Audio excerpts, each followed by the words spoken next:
Hi, I'm Mark Madison, the historian at the National Conservation Training Center, and today we're very fortunate to have two authors with us, two distinguished authors who came all the way from Alaska to share their new book. We have Christine Cunningham and Steve Meyer, and their book is called The Land We Share, A Love Affair Told in Hunting Stories. Love the book. We are so appreciative of you coming all this distance down here. And this is just a little added bonus content to your presentation later this evening, which will also be attached to this. So my first question is, Christine, you're a lifelong Alaskan. What changes have you seen over the years in Alaska, and what brought you to hunting? I didn't start hunting until I was an adult. I was about 27 years old and always spent a lot of time outdoors, but definitely seeing it as a hunter and being a participant instead of just an observer kind of got me out of my head and more into my body as a hunter, and definitely started noticing things differently in the wild, and in particular the population and changes over time. Steve and I are in the alpine a lot. We hunt ptarmigan. There's 3 different types in Alaska. So the whitetail ptarmigan in particular are pretty vulnerable to climate change because they're in the alpine. In Alaska, they're not very studied. So it's I'm particularly keen on how they're doing year round. They're tough little birds, but we've seen with people being in the outdoors so much more, it's like they keep getting pushed further back. So just kind of what I know is more like what's going on in like my home range with the animals and how they're impacted. Great. Steve, you came to hunting a little younger. Tell us when you started. Yeah. I was 5 years old. I, kind of like Christine, I insisted that I be taken hunting because from childhood, my dad hunted, his friends hunted with him, and so I just always wanted to go. Mostly because I just always wanted to go. I didn't really care about shooting, and obviously I didn't carry a gun that early, but they took me, and that was the start of it. Nothing's really changed since. Tell us about the first time you came to a National Wildlife Refuge, because we're very parochial. Yeah. So when I say I started hunting with them, I didn't carry a gun, but I did everything else, including I learned to take care of birds that were taken, learn how to skin deer, all those things. That was part of my passage into real hunting. And so by the time I was about 8 years old, I was a pretty responsible kid. I knew the regulations, I knew all those things. And so my dad gave me my first rifle. It was a Winchester. And when he did, he said, I'm going to take you someplace. I'm going to show you something. And about a half a mile from our farm, there was a cattail slough. And I think he saved this for me, because we walked out this slough, and beside it there was a signpost, and on that signpost was a white sign with blue lettering, and it said National Wildlife Refuge System. And across the front of it there was this big blue goose. And my dad pointed to that sign. He said, if you respect this place, if you take care of this place, it'll always be here for you. It'll always be a place where you can come. And he said this, get away from your mother. I was that kid. I just didn't want to be in the house. And so I like to say I was raised by a cattail slough. And that was my first gift from public land, and it's just gotten better over the years. And that was in what state initially? Oh, North Dakota. North Dakota? No, and it's kind of interesting that North Dakota has the most National Wildlife Refuges. It does. It does. Alaska has the biggest. So either way, I'm good. You've seen both bookends. Yeah. So how was hunting different when you moved to Alaska? It was way different. Yeah. It's almost a polar shift from North Dakota, where there's a road every mile and there's a field road every half mile or whatever. But of course the variety for me, in North Dakota you couldn't hunt big game until you were 14. So I hadn't been able to do that at least not in terms of actually carrying a gun for a deer or what. So when I got to Alaska, there was no such limitation. So, and big game at that time in that place was a focus. And a lot of that was because we were still feeding ourselves a lot from big game meat. So my first, well, my first big game animal in Alaska was a black bear. But you started in the deep end with big game. Didn't you? Yeah. In that place that I took that bear now is a state park. Mm-hmm. So things have changed a lot since 1971 when I moved to Alaska. But one of the things that really surprised me, I'd read so much about Alaska as a kid, hunting in particular. And so I was expecting, when we drove up the Alaskan, I was expecting when we crossed the border into Alaska, there would be herds of moose and caribou and sheep, and it'd just be everywhere. So we crossed the border, and I'm like, okay. And that didn't happen. And of course, we started to see things here and there, but even at that early age, I thought, wait a minute, that's not how it is here. You read things and you envision things, but until you're on the ground looking at it. And so early on, I realized, well, this is not going to be about quantity. It's going to be about quality. It's going to be about freedom, and it always has been. So, bird hunting in North Dakota, you just drive around, find a field, turn your dogs loose. Yep. In Alaska, we typically will climb a couple hours before even into country that we're going to hunt. But that's such a reward, because when you climb into the alpine from sea level and you break out in the alpine, it's like a new day. Every time you break out in the open, it's just unbelievably wonderful. We have, people talk about ADD, which everybody knows what ADD is, but we actually have ADD, but we have alpine deficiency disorder, which is frankly what I'm feeling right now. Yeah, this is the flat part of West Virginia. You got to drive further west. Yeah. So, Christine, you came to hunting later in life. How did your perception of the outdoors change when you started going hunting? It was a big change, and I think most of it was when I loved going on hikes, loved going on walks, and in my head a lot, and disconnected without really knowing it. When I started hunting, the way you pay attention is completely different. It's surround sound, and you're recognizing that you're walking into an environment that's been going on a lot longer than you showing up, and it's going to be going on after you leave. So it was a way of being able to feel small and an integral whole. And I just felt like, even from day one, that it was going to be an infinite learning experience, that there was just so much more. Every time I go and you leave the field, you know there's so much more to go back to. So you and Steve, for a long time, had alternating columns in the Anchorage Daily News. How did you communicate with others? But it's a real question. It's hard to go from experience to prose, right? So how do you, and also you do this in the book, how do you go from these alpine experiences, surround sound like you described, to share that with others? And what perspective did you use? That's interesting. I'm a big note taker. I have one of those little field notes books, and I'll make a note of something in the field. I try not to think about writing about anything while I'm doing something else. The writing comes later. Steve, we're not professional photographers, but Steve carries a camera, and I think everywhere I've noticed. Yes. He has one here. Right.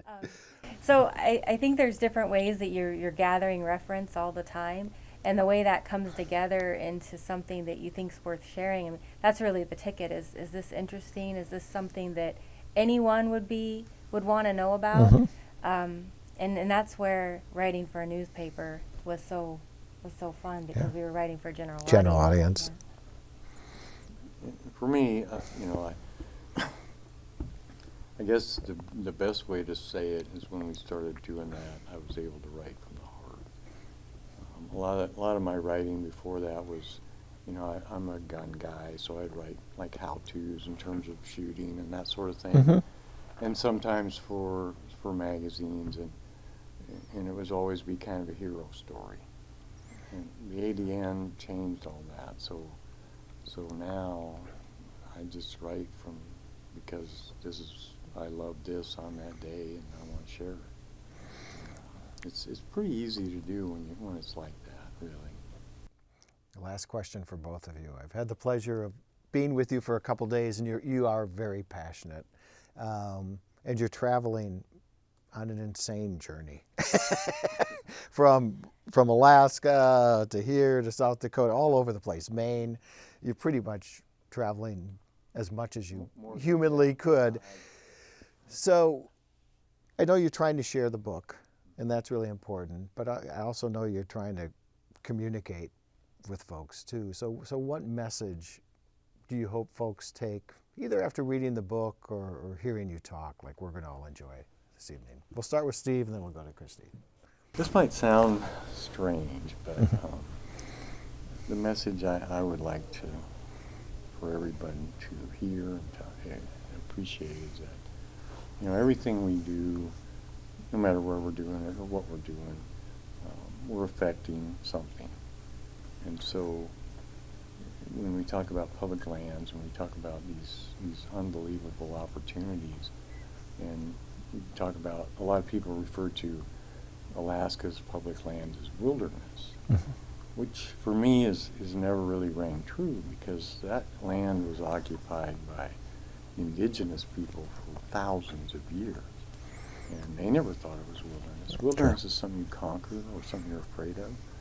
So I like to think that now, when I think of those places, I think those are places we're kind to. And sometimes, in order to understand that, you actually have to go out there and take it for what it is instead of taking something away.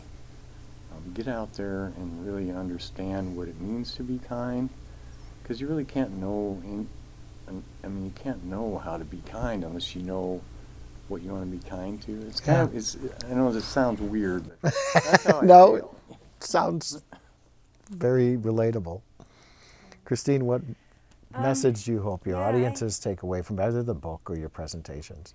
Yeah, there's a lot of messages. I mean, a lot of the book is about a love of dogs and the connection with the dogs and sharing their gifts. But what I really always like to hear is that people feel like going to these places is more accessible when they read these stories, that it's not, you don't have to have the most expensive gear, you don't have to be in sheep shape, or that it's really a want to proposition.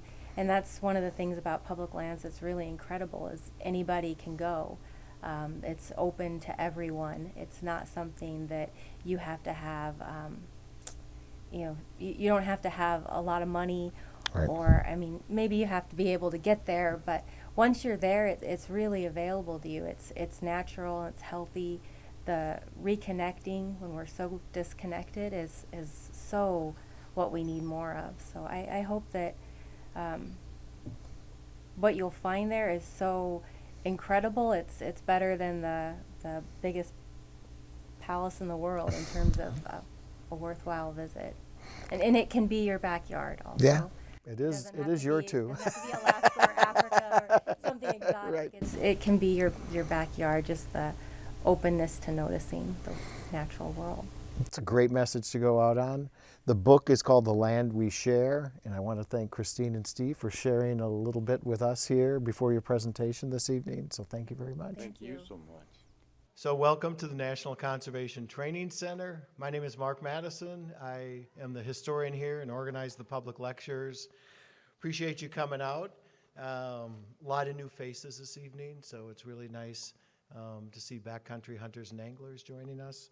Turn it over to my colleague, Kevin Painter, who along with the speakers came all the way from Alaska to help make this possible. Kevin was integrally involved, not only in this lecture this evening, but also in the book and publicity. So I'll turn over to Kevin Painter. Please give a warm welcome to Kevin Painter, U.S. Fish and Wildlife Service, all the way from Alaska.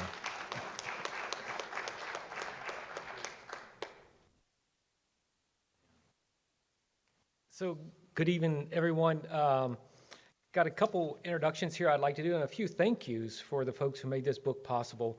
And along the way, we'd like to thank the Friends of NCTC for co-sponsoring this and all the other wonderful things that you do.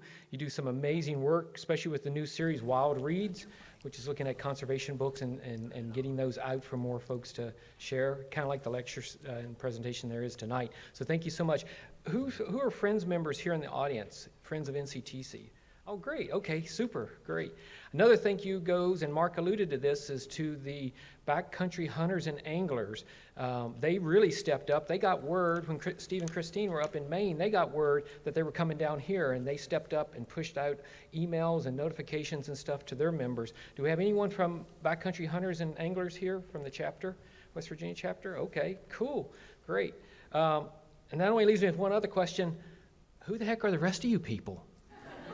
Oh, okay. Now, I know some of you folks are Park Service, some are Fish and Wildlife Service, and some of you know me. I'm Kevin Painter, and Mark said I work in Alaska for U.S. Fish and Wildlife Service, and I work for your 16 national wildlife refuges, and I help do visitor services on the 80 million acres that you own in Alaska in the form of national wildlife refuges. And it's a great pleasure and honor to introduce the land we share, and Steve and Christine tonight to give this presentation, which I think you're going to thoroughly enjoy. The other thing that's really special about tonight and the fact that you're here is you're kicking off a book tour that Steve and Christine are going to be launched into this year. And it's going to be here, and then they're going to be in the Black Hills of South Dakota, and then they're going to be at D.C. Booth National Fish Hatchery. Then they're going to show up in Jackson Hole, Wyoming, and give a presentation there at the National Museum of Wildlife Art. And then it's all going to culminate in the fall in the Big Sky country of Montana, where they're going to be giving presentations at American Prairie's National Discovery Center in Lewistown, Montana, and some other places. So the fact that you're here tonight and the fact that you're probably going to hear and read about some of these tours as they move around the country is pretty darn amazing. And we thank you for being here. You had us nervous at 10 minutes to 7. And we're like, well, I think we're going to be talking to like 4 people, but that's okay. But we appreciate everyone showing up, and thank you for the wonderful turnout. I will have to say, and because Christine and Steve will not tell you this, they are volunteering all their time for all these presentations. Everything that they're going to, they don't get a dime, AKA they're not getting paid. They're donating all their time for this. And it's really wonderful to see people who are helping the conservation cause.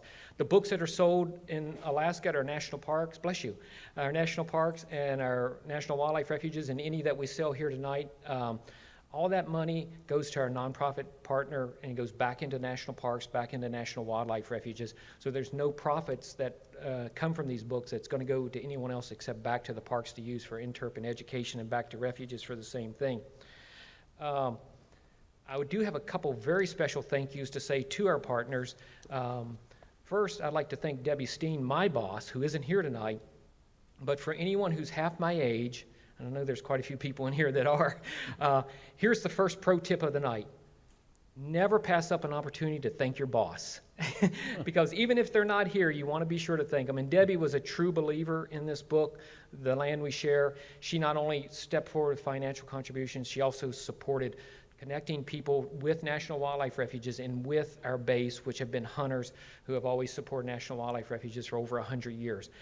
Debbie also had the great idea. She said, reach out to our partner, our sister agencies, and see if they want to partner on this project. And one of the first partners I contacted was the National Park Service. And Megan Rashad, who isn't here tonight, but is the Alaska region lead for interp education and partnerships, she quickly said yes, along with Lindy, who's here, Lindy Miha. Lindy, if you want to stand up, I'd like to say thank you to the National Park Service.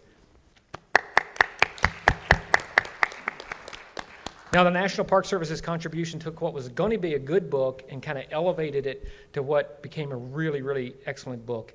And I'll allude to that a little bit in just a second.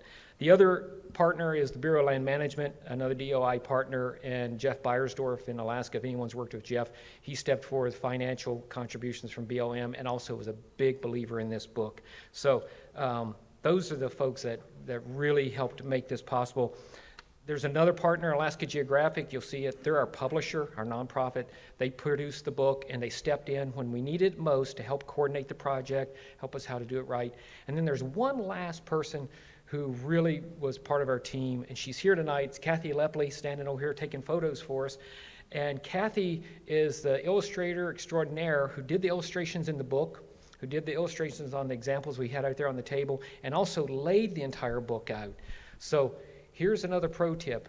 If you are an agency person, I'm just speaking to you, and you're looking to do a excellent publication or whatever, get Kathy's contact information, because this book, less than a month ago, just won National Public Lands Publication of the Year in San Francisco, California. This makes the second book 2 years in a row that won that award that was designed by Kathy. So an amazing talent. So that kind of wraps up some of the thank yous. And I'm going to leave you with a quick story, because I know you didn't come hear me talk. You came to see some beautiful photographs and Steve and Christine. But I kind of have to give you an origin story on how this came about, and it's something you all might relate to. So many years ago, I started noticing a pile of newspaper clippings. Does anyone still get this? A newspaper delivered at your house? Well, we used to up until a couple months ago, but there was a pile of clippings that just kept piling up on my side of the dining room table. You know, you put on your to-do list, clean the dining room table before company comes over. So my wife was tearing these out and putting them on my side. So I finally said, I was like, Casey, that's my wife, I was like, what are all those there for? And she's like, they're there for you to read. She said, you've got to read Christine and Steve's article. They're in the Anchorage Daily News. It's every other week. Christine writes one, and Steve writes one. Christine writes from a woman's perspective and someone who came to hunting later in life. Steve's writing from a male perspective, and it's someone that's been hunting since the age of 5. And she said, they talk about connections with land, they talk about connections with dogs, they talk about connections with wildlife. She said, it's all the stuff that you preach at work. And she said, I'm not a hunter. This is my wife speaking. I'm not a hunter. But she said, I get this. I understand what they're saying. And she said, more people need to read their work. I was like, okay. So fast forward a number of years to January 2022, and it's the last pro tip I'm going to give you of the night.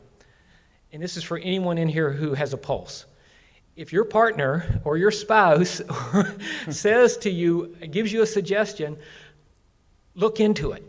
Follow up that suggestion. So in January 2022, I sat down and I wrote an email to Christine and Steve, and I'll be really brief on it, but I wrote them an email to ask them a question. It was something that I needed to follow up on. I needed to follow up on these articles and stuff. So I'll read it to you. The email goes, Christine, I've been meaning to reach out to you and Steve to see if you two had plans to put your hunting articles into a book. You and Steve always seem to write about the intrinsic connections people have with hunting, the outdoors, and the land itself. You put into words what many of us feel, but we don't often reflect enough on, or can't muster up the language to express it. So I hope the answer is yes, that a book is planned for the future. Okay, at this point in time, I'm thinking I'm a day late with this idea, as usual. I'm probably many, many dollars short. They've already signed some big book contract, but I just need to ask that question, follow up on that my wife's suggestion, and I'll read you the rest of the email, how it goes on as I continue the email. Last but certainly not least, I send my heartfelt condolences to you and Steve for the loss of Cheyenne, your chocolate lab. Your recent article about Cheyenne reminded my family of our current and previous dogs with whom we shared tents, we shared campers, we shared homes, we shared trails, and we shared our lives with. Ladies and gentlemen, welcome Steve Meyer and Christine Cunningham and the land we share. I don't want to take your notes.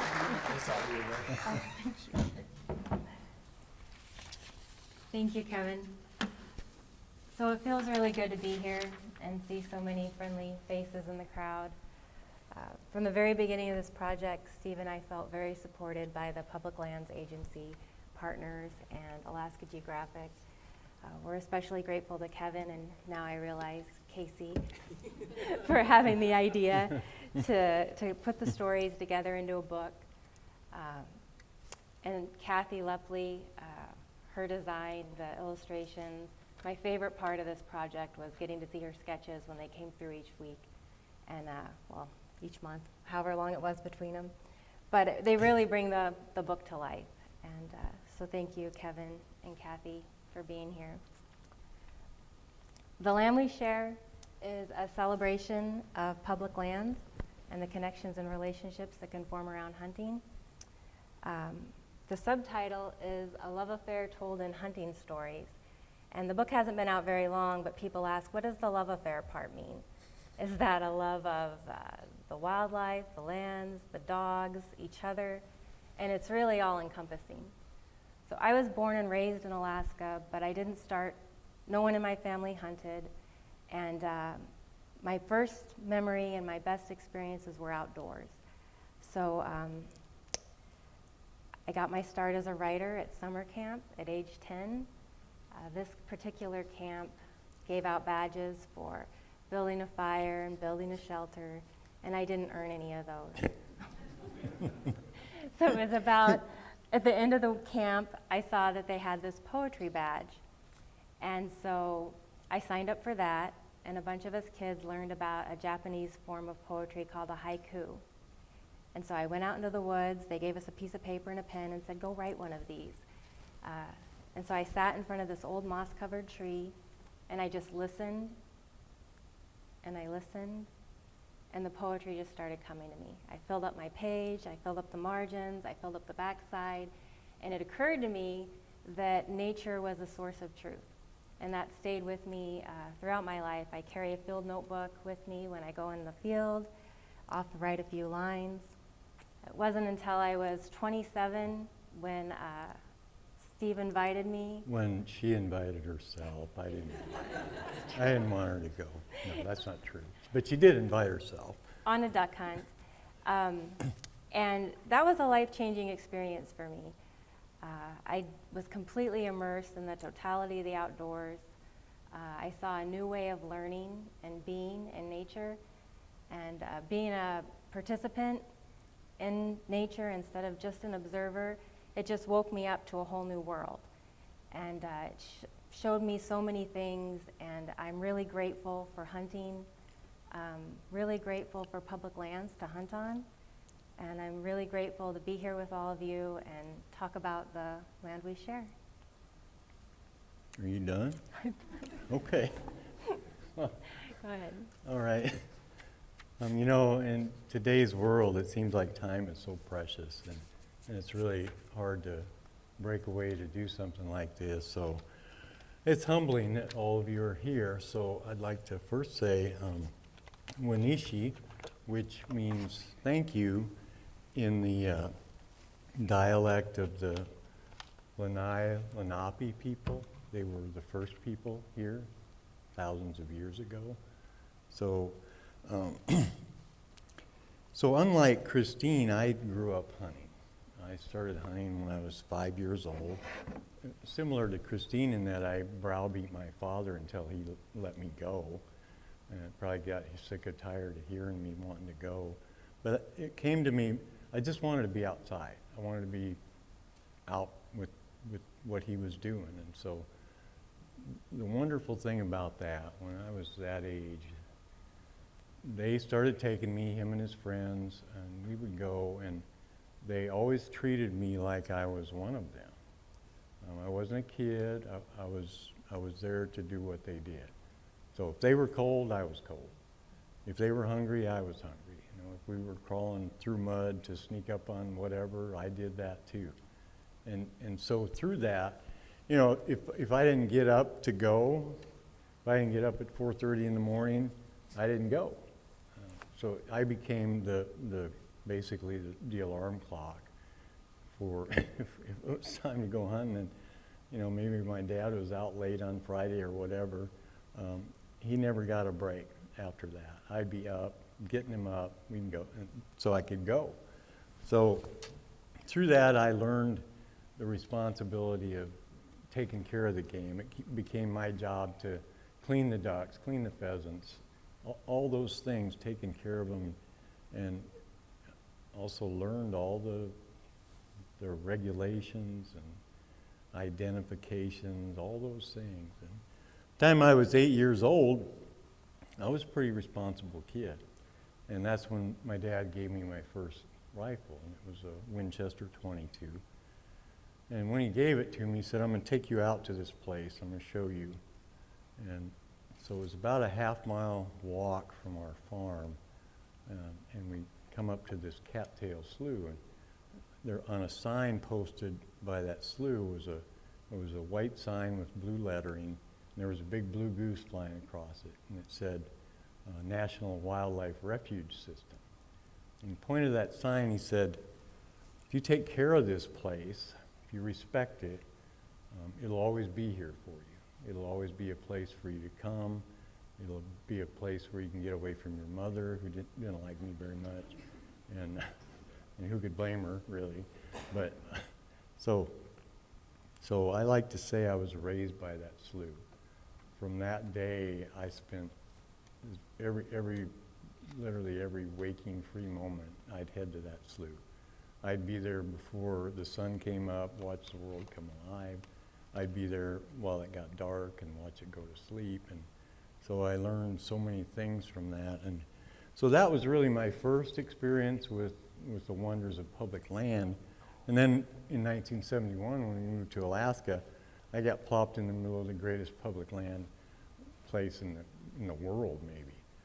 And all of a sudden, I had access to all these wonderful chunks of land that were still essentially untamed. So for us, public land, you know, a lot of people talk about, well, we can do this or we can do that on public land, and for us, it's a little different than that. It's about being able to go out and be free to go forth and let what happens happens. We don't, you know, sometimes we'll take a trail, but it's only to get past the trail. That's, for us, that's where it really starts. That's where there's, it's not silent, it's never silent there, but there's an absence of irritating sound. And when you get to that place, then you can really feel connected. You can hear everything and see everything and get to know what's there and get to know what your impact is on all the things, whether it be land or birds or animals or any of those things. And so that's really what this is about.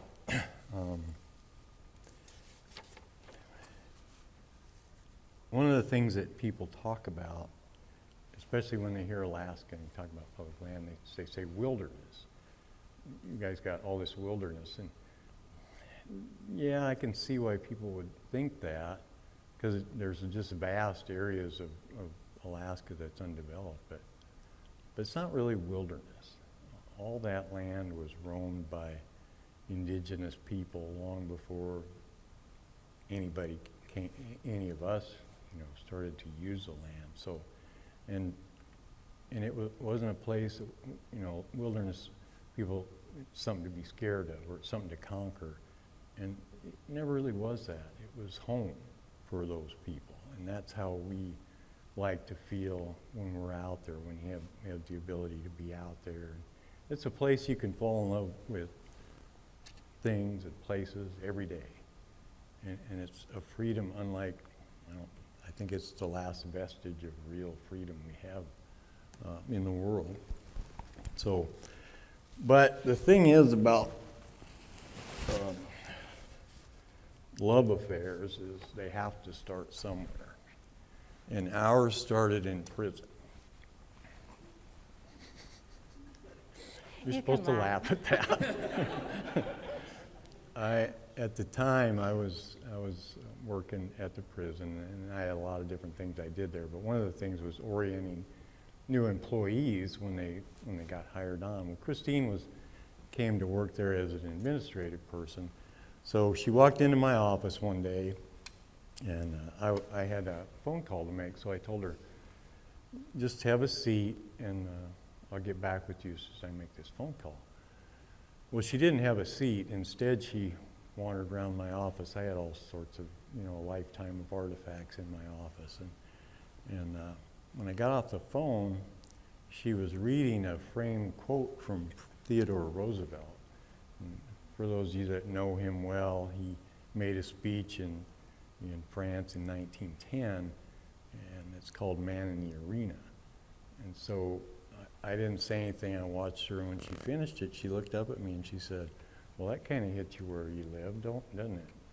And at that moment, I thought, well, it's a little more to this person than I first thought.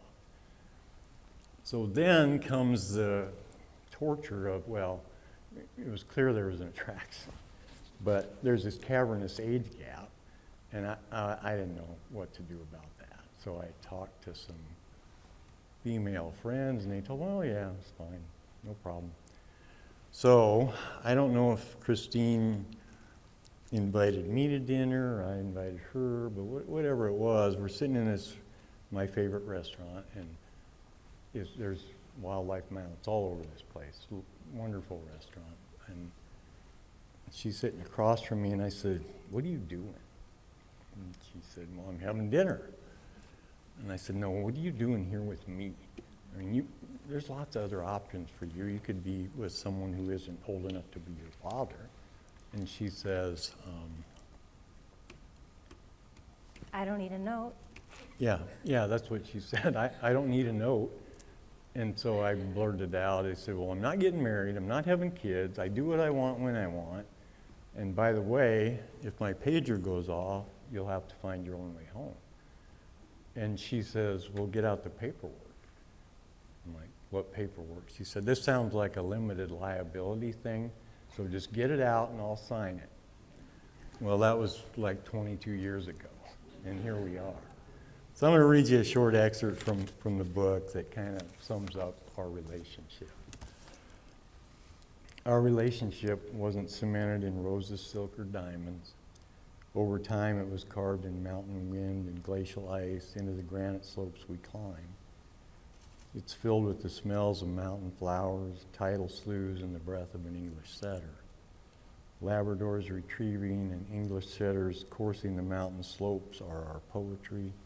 The cry of a distant goshawk, the rustle of flushing wings, and the whistle of widgeons are music.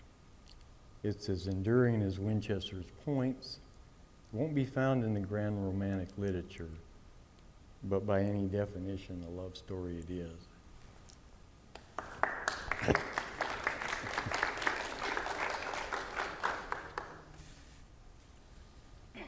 It is.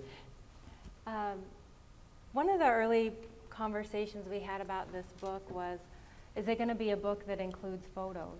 So a lot of Steve's photos ran with the stories that were in the newspaper, and we thought, is this going to be a coffee table book? And we were working with Kevin and Andy at Alaska Geographic at the time, and we all agreed it would be a book for readers. So the photos aren't in the book, but they really worked behind the scenes as we were pulling the stories together. So we thought it would be neat to share some of the photos with you, and it'll introduce you to some of the characters in the book. So this is Jack. Jack was my first hunting dog. I got him when he was a year old because he was too much for the family who had him to handle. And I had just gone on my first pheasant hunting trip to North Dakota. And it was with Steve and Steve's dad's lifelong best friend, Eddie, who had a little English cocker named Windsor. And little dog isn't any taller than the grass, and he's going to work in front of us all day long. So when I first see him, I said, oh, he's such a cute little dog. And Eddie said, did you hear that? She called you a dog. Oh, great, anthropomorphism. But Eddie said he was getting older, And anymore, he only went because Windsor wanted to go. And I thought, gosh, that seems so backwards. I'm thinking about getting a dog to help me retrieve ducks, not so that I have to go and I don't want to. I understand it a little better now. But came back, and I got Jack, and he ruined all the furniture in my house. He left Jack-shaped marks on the furniture. And there's an old adage that retrievers aren't dogs, they're family. And that's what I learned from Jack.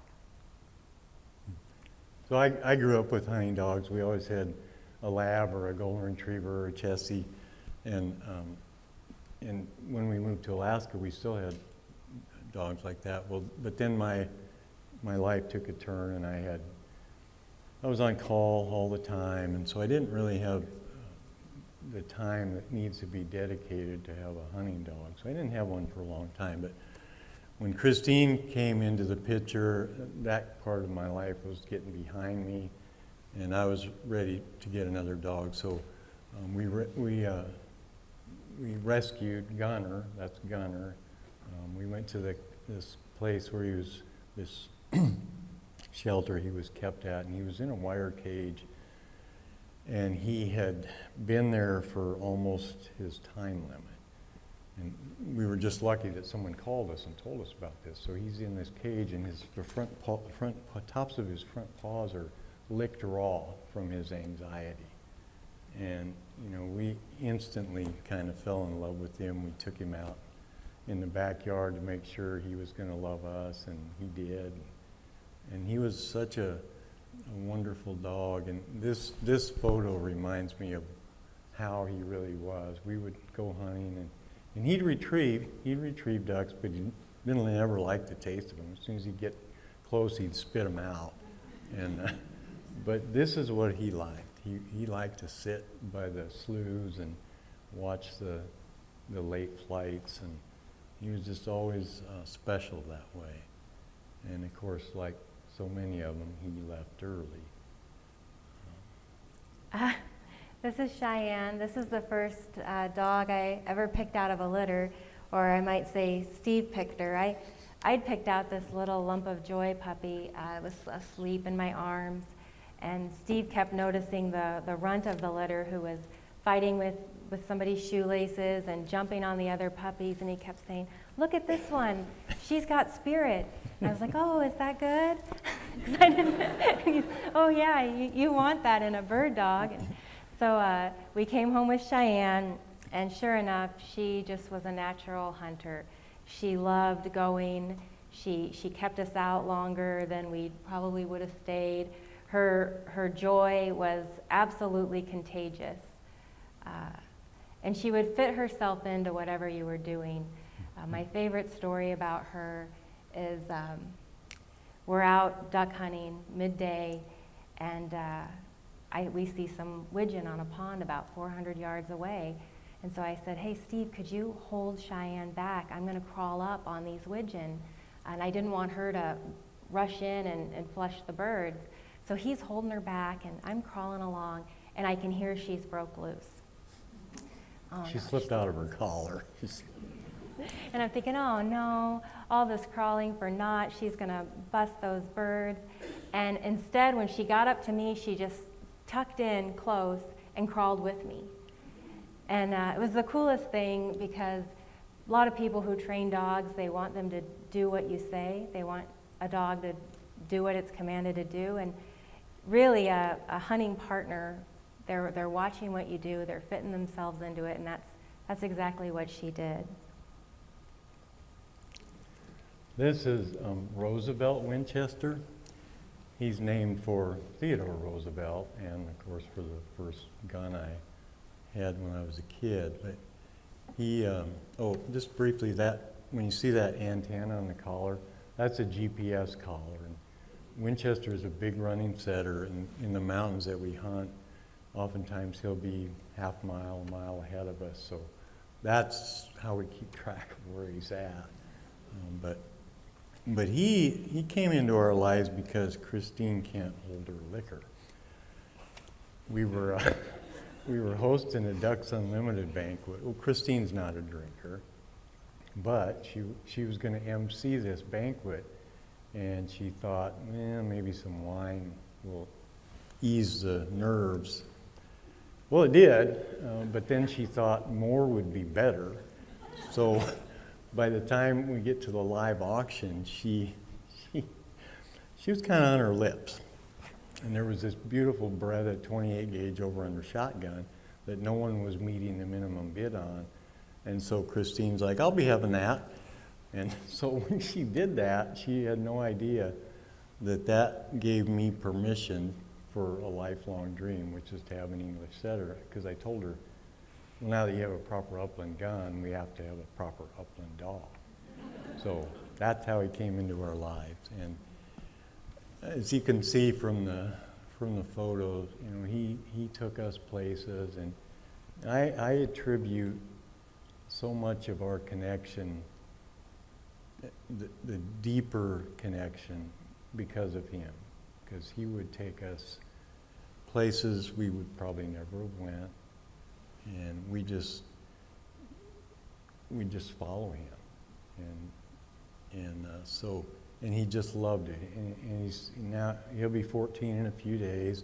He's gotten old, but the memories that he's given us and the time that we've shared with him is just priceless. So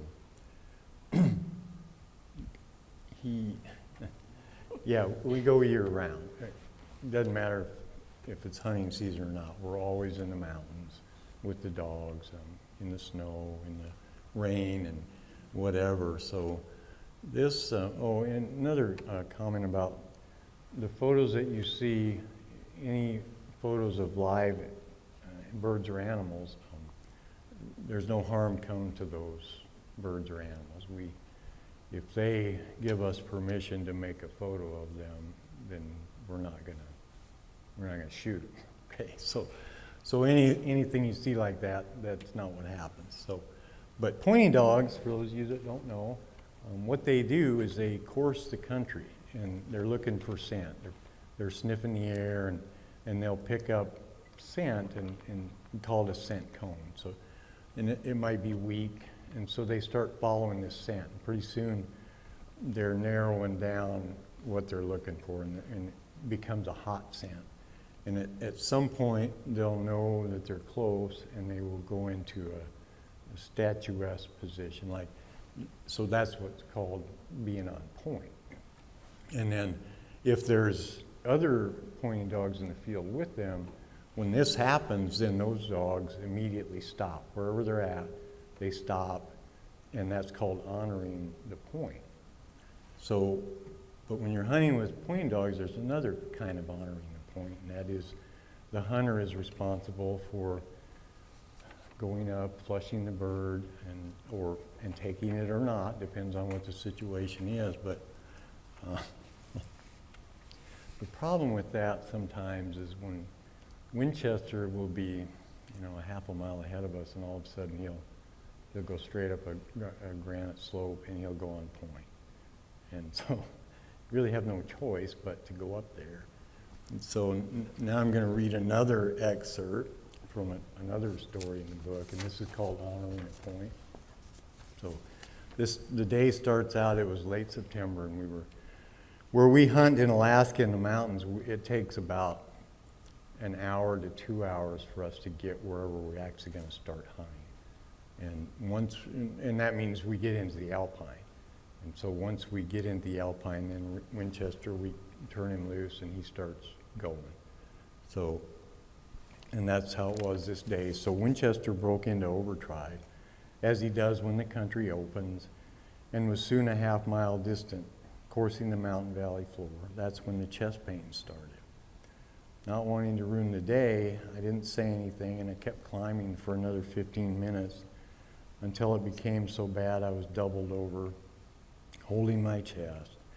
As I rocked in pain on my knees, and Christine tried to determine what was going on, I looked up to see Winchester make an abrupt turn to the west and run straight up a Granite Mountain Creek chute, 700 vertical feet above us. He locked into a point.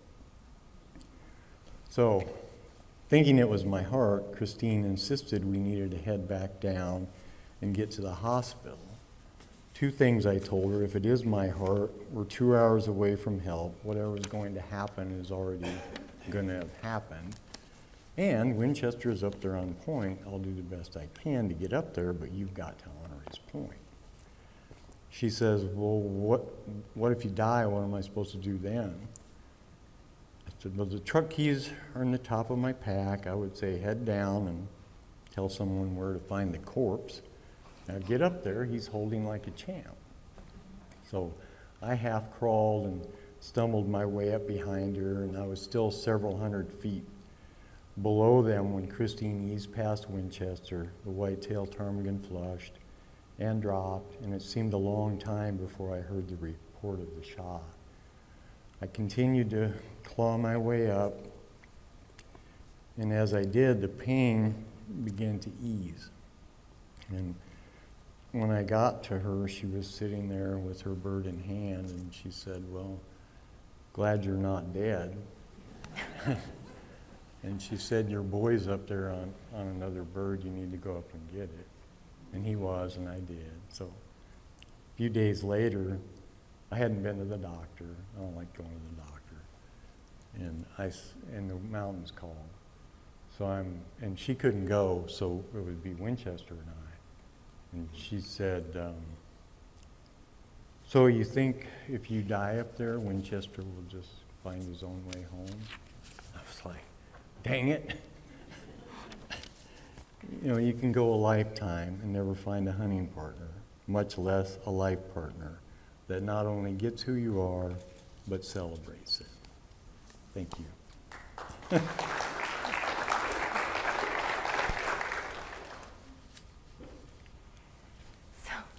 This is along came Parker.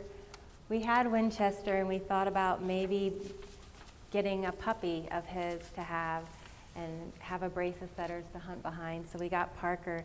And I love this photo because Parker and Winchester are about as different from each other as two dogs could be. He's very serious and professional, and if she sees a group of birds, she wants to bust them like they're seagulls at the park, and it's the funnest thing. So you can see in this photo, she's very happy, and Winchester's thinking she's pretty unprofessional. But Steve and I are not breeders, so that's why we kept a litter of puppies. This is Boss, Purdy, Colt, Cogswell, and Hugo. We hadn't intended to keep up all of them, but we did, and they're 9 years old now, but they're always going to be the puppies to us. This summer that they were puppies, it was like we were 3 men and a baby. It was trying to potty train them and figure out who did what was quite the adventure. But this is probably the happiest moment of my life, was hanging out with these dogs and getting to know them. People who are professional bird dog people will tell you, don't do this. Like, don't keep a litter of puppies. They probably will tell you not to even keep litter mates because it'll be difficult to train them. They may bond more with each other than with you, that you won't get to know them as individuals, all these things. So Steve and I decided to take each one of the puppies on their own adventure. So this is Colt, and he got to ride in a bush plane. And he just got to be wild and free in the big country. He would get tired. We were hunting, so we would have to pack him around, and sometimes we would have to stop so that he could take a nap. This is Boss. He got to be an honorary duck dog, so he went with us over to the west side of Alaska's Cook Inlet. And at the time, he was about the size of a snowshoe hare. So I was really terrified that like an eagle would swoop in and pick him up, or an owl. So I was always chasing after him. But it was so fun watching him learn to fit into this totally different environment and figure out who he was. Cheyenne was not impressed with our idea to bring along a whitish puppy on a duck hunt. So I painted up his face in camo, so you can't see him here. All of the dogs, we had 5 different English setters, all with a hunting bloodline, same bloodline, but not all of them were hunters. Not all of them were big runners like Winchester. So this is Cogswell. We call him Grandpa Cogsy because he's the first one to mistakenly think that we're heading back home. Boss is, these are pointing dogs, so they're supposed to be pointing birds, but Boss is up for pointing anything, bugs, birds, anything. And he's a very close working dog. So Winchester's a big runner, Boss is very close working, and sometimes he's too close working. He's just a lover. Purdy, the only female in the litter, big running dog, and I'm not sure she knows what she's running out there for.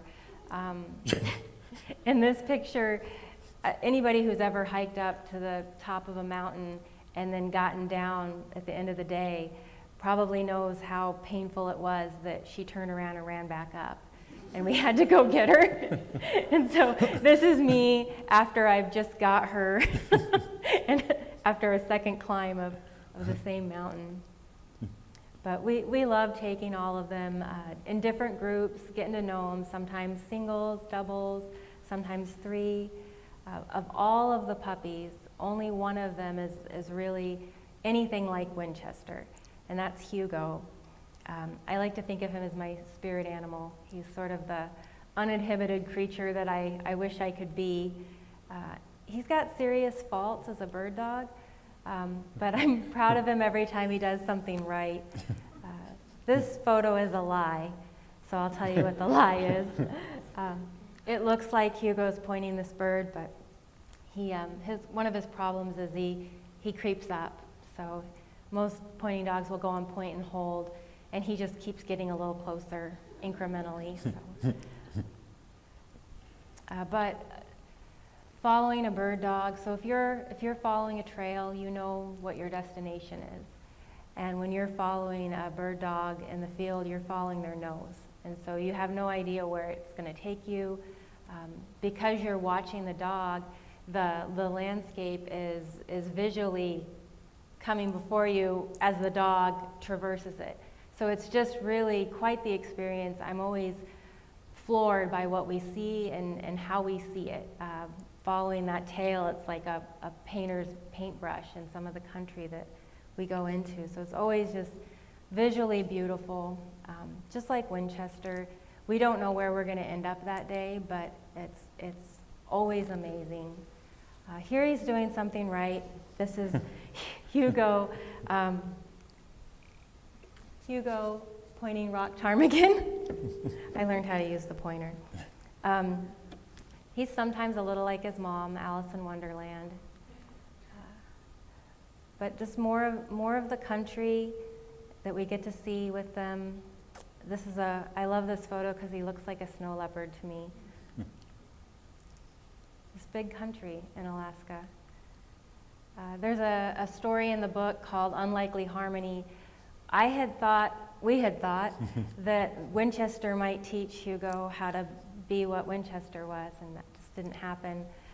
Winchester hates all his puppies. He just hates them. He's not going to get Father of the Year. But he wouldn't teach Hugo. But they did find a way of working together separately. So it's just these gorgeous figure eights on separate tracks in the mountains. It worked out. So rare photos are ones where they're both together.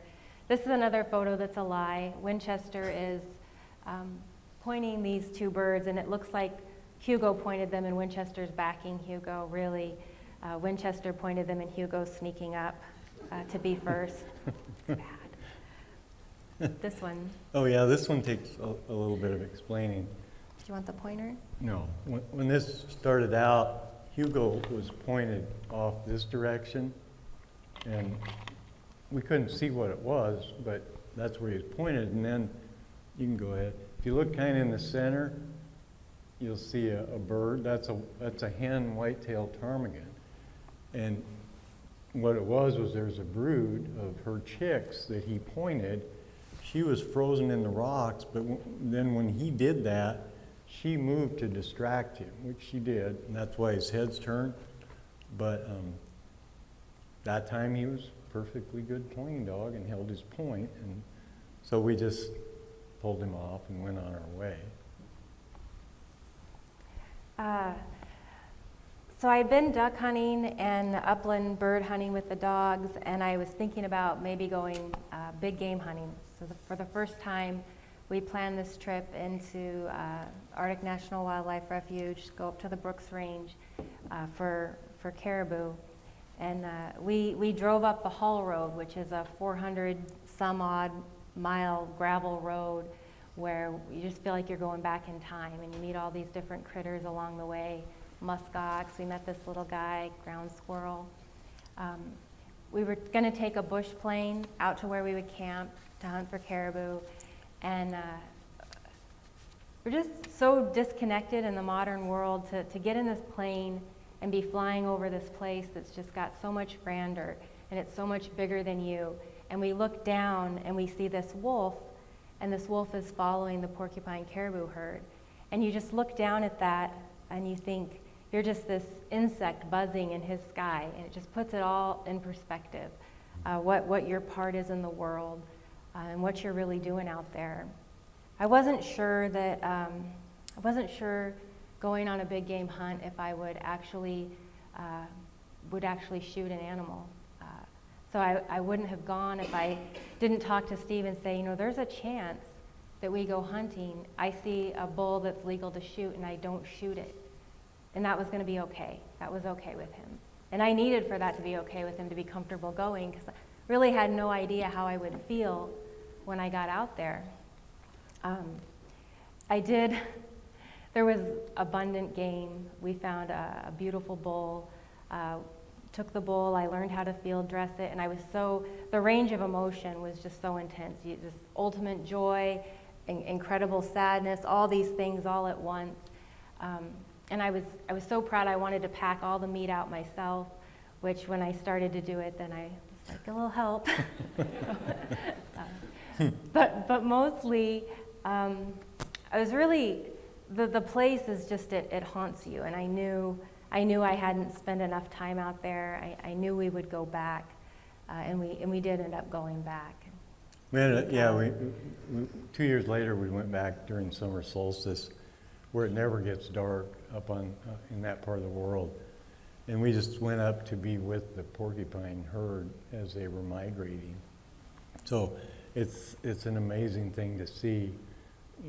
When I was a kid, I would read about the enormous herds of antelope on the Serengeti and the bison that roamed the Great Plains. And modern day, this is for North America, this is about as close as you can get. So it's just incredible. Sorry. And folks, you hear people talk about, well, the North Slope, that's barren wasteland, but it's anything but that. There's all sorts of things that you would probably never see anywhere else. And if you just take the time and just be there, and so that's what we did. We just went up and got to know the country and built a better relationship with it. And we took Colt on that trip. Now, Colt loves to go, but then he gets tired, and so he goes into the tent and grabs his bed and brings it out, telling you that it's time to go.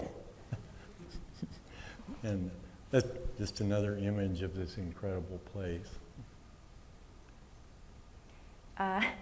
This is the newest addition to our family. His name's Rigby. He came to us during the pandemic, so it was definitely a lifesaver.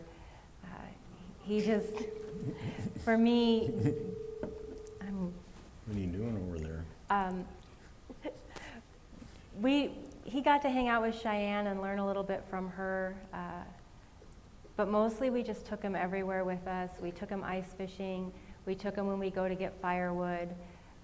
He got to discover all these different new things, and I felt like I was living vicariously through him a little bit. His first year is a real duck dog. This photo, I love it. It took me so long as an adult to learn how to identify birds in the sky by their shape or their wing beats or whatever. Steve could point out birds, and I'd always be, are those seagulls? Are those ravens? Are those ducks?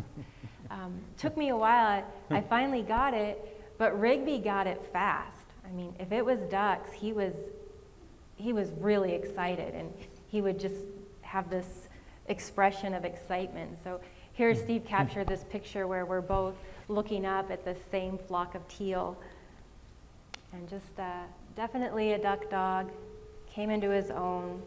He's What you don't understand is Christine loves this dog, like to the point of ridiculousness.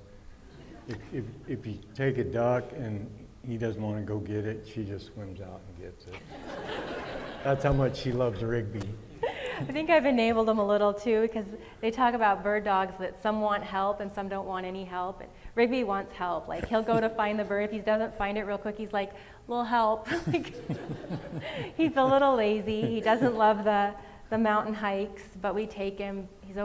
We put this orange bandana around him because otherwise he'd look like a brown bear. And we just want people to know that's our dog. He's just wanting his cheeseburger at the end of the day. This next bunch of photos is just what I call the let it happen photos. We're not professional photographers, but we're out there. And my younger day, I took a lot of photos, but I never took a camera when I was hunting. And it was Winchester that changed that. Seeing what he did, how he run that country, demanded that we record that. And so ever since, I've been, slow down a minute. We always take a camera, and so just being out there and just letting things happen, they happen. It's kind of amazing. This one is something that haunts me. We were headed in the mountains that day, and we're driving along the coast. We had Hugo. We were going up in the mountains to hunt, or not hunt, just for a mountain run. And we drive past this opening along the arm there, and this humpback whale was just there. And so we pulled over and we ran down to it like there was anything we could have done, but there wasn't. But anyway, it was so surreal to stand next to that amazing creature. You know, we see him in the water all the time, and, but that was something different, and it's very haunting. Now. Yeah. This is a common site where we sometimes go down to the river when the sockeyes are running. Of course, everybody knows all sheep. But just being there, that's the thing. It's just being there and being quiet and building that relationship, those kind of things happen. This little guy, we went on a deer hunting trip to Kodiak, and we lost Parker, the mom of the puppies, just a few days before our trip was scheduled.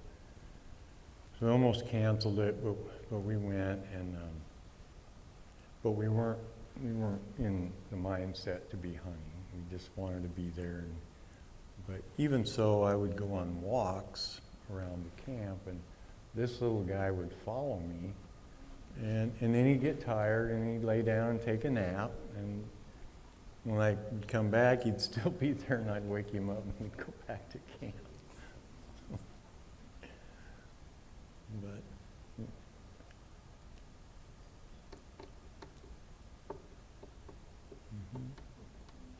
so Andy Hall, who is the executive director for Alaska Geographic, who we published the book with, he posed the question, you know, so what is a successful hunt? Do you have to kill something for the hunt to be successful? It's a great question. It's and of course the easy answer is no, because you don't have to kill something. But there's a fellow named excuse me, Jose Ortega y Gasset. He was a Spanish philosopher from the mid-1900s, and he wrote a book, Meditations on Hunting, and it's a very popular book, but in it he says, one does not hunt to kill, rather one kills to have hunted. And that's the one thing in that book I was like, yeah, that doesn't make sense. That of course you go hunting and you don't always kill, you're not always successful, or you make the choice not to take an animal for a variety of reasons. And so, you know, in the modern world, it's people will sometimes ask, and understandably, well, why are you still hunting? You can go get your food at the store. And okay, fair enough, but there's a spiritual aspect to it. There's a connection that's completing the life cycle as how it was intended, at least in our world. And so it's an opportunity to harvest the best protein, healthiest protein you can get. But it's also something as more people enter the world and more habitat is encroached on, there comes a greater responsibility. And I think that's probably the biggest thing when we talk about all this, is that there's a great responsibility, and it goes far beyond the bag limit that's in the game regulation book or you know, or whatever. So I'm going to read you another excerpt. I know you're probably getting tired of me reading, but one more. So it was late September, and I was headed into the mountains for black bear. For me, black bear, berry-fed black bear is some of the best eating you can get anywhere. And so I climbed up into this mountain. I was on a ridge, and to the north of me, about a mile across, there was another ridge that was a little higher. And so this black bear came out at about 3,500 feet above sea level. And where he was, and I was watching him, and the way he was moving, I was pretty sure he was going to come down that slope, cross right below me, and I'd be easy rifle shot distance. But that took a while, and so I spent that day watching this bear, and he would go for a while, and then he'd sit on his big fat butt and tear berries up, and he's throwing stuff, and he'd throw some in his mouth, and then he'd lay down, take a little nap, and roll over, and they're just, so anyway, I mean, I spent the day on the mountain with this bear, and when he came down to where I was, what went through my mind was, if I shoot this bear, he'll never have another day like that, and I didn't take him. And so I don't think that that's unique to me, and so I wrote a story about it, and I'll read you a short excerpt from it. And the name of the chapter is The Annex of a Bear, Disarm a Hunter. Hunting is a holistic endeavor, a melding of the spirit with the natural world, where the kill is something of value, done with reverence and respect, and where, when that spirit flows through the hunter, tells him that choosing not to kill carries the same weight. My sharing this comes from knowing other hunters have had similar experiences. It seems with time the connection we have with what and where we hunt grows and prompts deeper thought for our actions in the field. I believe we are born hunters, not killers, and will always be hunters even when we don't kill.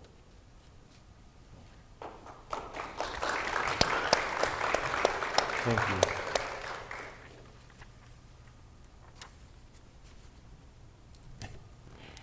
So most of these photos are from Steve. This one is from me, particularly early on when I was on the Duck Flats, which are a place I would drive by on the way to work and not really take much notice of. I would notice the mountains in the distance, but I wouldn't necessarily notice that there was any life or any value to the wetlands between the highway and the coast. But when I started hunting, I started seeing more and more of this. And so this was coming back from the blind one morning, I see these dragonflies, and seems like there's 100 of them, and they're all frozen. And so I get really close, and at the time I had one of those little pocket cameras, and so I'm like 1 inch away from these when I took this photo, and I noticed that their feet are moving. Oh, they're not dead. And what I realized, and it wasn't something I read, it was something I discovered on the spot for myself. I realized the dew had come in and weighted down their wings so that they were too heavy for them to fly, and they're waiting for the sun to come up and dry out their wings, and they're just vulnerable and stranded there. And it just really hit me how everything was struggling to survive, and that I was coming into a morning that had been going on long before I got there, that would continue to go on long after I'd left. So this was a pretty big aha moment for me, and it just made me pay so much more attention. That's a turkey. Well, actually, that's not true. But when people see that photo, they say, "Is that a turkey?" But that's a male spruce grouse in breeding season, and they're beautiful birds, but he's trying to track a girlfriend. Steve and I really got to know the ptarmigan, and willow ptarmigan in particular. We do these spring breeding surveys, and they're very kooky when they're mating. The males are very territorial. They're beautiful with their eye combs, but a lot of people don't know that there's really 3 different species of ptarmigan in Alaska. This is the rock ptarmigan with the band across the eyes and the tail. And then our very favorite is the white-tailed ptarmigan. Yeah, for us, they represent the wild places, maybe more than even the Dall sheep. They live year-round above the tree line. They're the smallest of the ptarmigan. They're also the ptarmigan we know least about.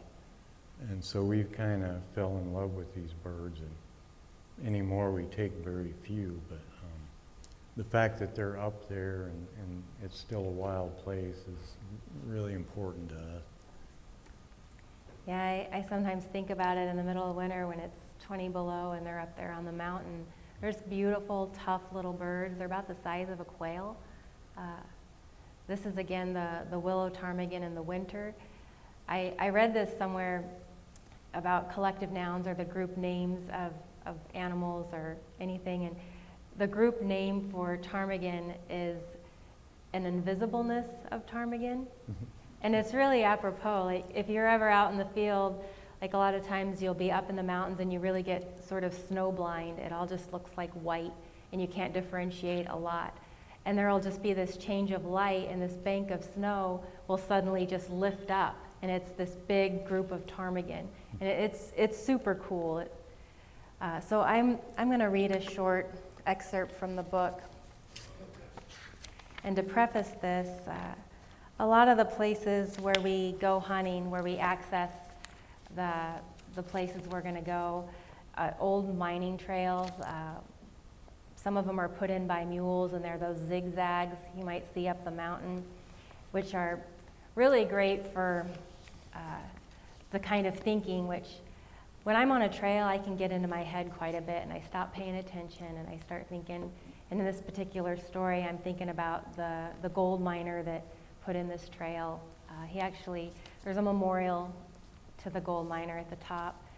And so I'm thinking about how there's this comparison between hunters and gold miners going after a resource.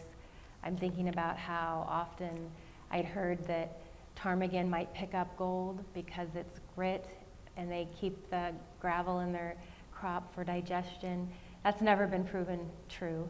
Lots of people have told me that no way. But so I'm having all these thoughts. I'm in my head, and on the one hand, and then up this way on the other hand. And I think that one of the things I love most about hunting is, I read Ian McGilchrist is an author from the UK, and he talks about how in our modern world today, people are so in their left brain, that they're so cognito ergo sum. Like, I think, therefore I am, and how we really need to be more sincito ergo sum, I feel, therefore I am. And I loved that because being outdoors and paying attention as a hunter, I really feel more in my body. And but that's not where this story begins. This is an excerpt from Hunting Ptarmigan in Gold Country. We walked the highest field of rocks and watched as Hugo descended into another valley. This one was quieter, and I struggled to understand why. It seemed that maybe it had less exposure to the collective memories of hikers and miners than the previous valley, braided with trails and history. This one appeared wilder, less examined. There was no twisted metal or traces of the Kenai Peninsula gold rush. The sound of ptarmigan echoed from down the creek bed, but I could not tell from where it came. The wind was strong as it swept across the top of the mountain, and the air was so heavy with mist on the edges where Hugo searched that he never found birds. After an hour, our hands were numb from cold, and we turned back. This time I noticed the lime green of the moss that grew verdant where water seeped from the rocks, and a faster current or drier light that would not appear so lush. The mountains seemed to glow at the moment, and each raw thing of beauty was rare for being such a mixture of place and time. We came to hunt birds, but, like the miner, our fever had more to do with a pursuit than with fortune. At the truck, we dried off Hugo and put away our wet guns and gear. Steve stopped on the bridge where the beaver worked and looked for him again, as he always did. And I felt I understood, just for a moment, how the mountain remembered its visitors. I love that. Thank you. These last ones are just for fun. Yeah, these are, we have hunting dogs, but we're out with them year round, and there's a lot more just fun and doing this than there is actually shooting things. That's Cogswell. He likes to tell you when it's time to go home. That's how he does it. And this is that same little fox. He just come around and hang out with him. Winchester is a serious dog. When he was a puppy, back in those days, you could get him off the airplane at 7 weeks. So, but we didn't know what to do with him because he wouldn't take a treat, wouldn't have a toy, wasn't cuddly. He just wanted to hunt. That's all he wanted to do. And but when we started going in the mountains, when we would take a break, that's what these two did. They were like 6-year-old kids up there in the mountain playing. And those are like some of the best memories we have. Hugo believes that everyone is furniture. And he never misses an opportunity to prove that. And that's Rigby Classic. This was this fall. He's just on a break, which is what he likes to do best in the mountains, or get his butt scratched. This is one of my favorite images. We had climbed into a place. Winchester took us to this place that we had never been before. We got up on this plateau where there were sheep beds. You could still smell the sheep that had been there the night before. And there was a glacier up there that we had no idea was there, which is almost gone now. But anyway, we stopped and they were up there dancing around like kids. It was one of my favorite images. It's the last slide. That's it? Well, okay, so there's a couple of things I wanted to talk about. When I was talking about public land earlier and talking about wilderness and wild places, and I like to think of what we're doing with public land is those are places that we've decided to be kind to. And so, Andy Warhol, of all people, said something that I really like, if I can find it. He said, "I think having land and not ruining it is the most beautiful art that anyone could ever want." That's a pretty strong statement, and it reflects, I think, how hopefully most of us feel about the land that we still have. But this morning it reminded me of something. When I was a kid, I would go places with my dad. And one day, I think I was about 6 years old at the time, and we were driving along. This was in the prairie pothole region of North Dakota, so there's lots of little sloughs and so forth. And out of the side of the road comes this mallard duck, and right behind her is a bunch of ducklings. And so they all go across the road in this row like they do. And of course, I'm a kid, and I'm not very bright. And so when they had all crossed the road, I'm like, okay, let's go, whatever. I don't remember what we were doing, but I was in a hurry to get going. And he said, no, you gotta wait for a minute. And so we sat there, and pretty soon, the last duckling came out and joined his family. And that's, I'm sure probably a lot of you have seen that. But when I thought about that, you know, you have to know how to be kind, and you have to know these places, what lives there, how it's all connected, in order to really be kind. Because we can do things without knowing it and think that we're being kind, and maybe we missed the mark sometime. So that kind of, the thing is, when you, I've discovered that as the older I get, the better my distant memory is, and the worse my immediate memory is. You know, I can forget what I had for breakfast, but I think about things from 5 years old. So Kevin Painter, he posed a question kind of when this first, when the book was first released. He said, so what do you think our public land legacy is? And it's a great question. And, so I thought about that a lot. And here's my way of saying what I think. So in 1800, there were 1 billion people on the planet, more or less. There were 75% of the land remained essentially wild. There were 5 billion passenger pigeons in America. Roughly 30 million bison roamed the plain. By 1914, Martha, the last passenger pigeon, died in captivity. At that time, we were just starting to bring back from near extinction the bison. So by the 30s, there was 2.3 billion people. 66% of the land remained essentially as it was, undeveloped.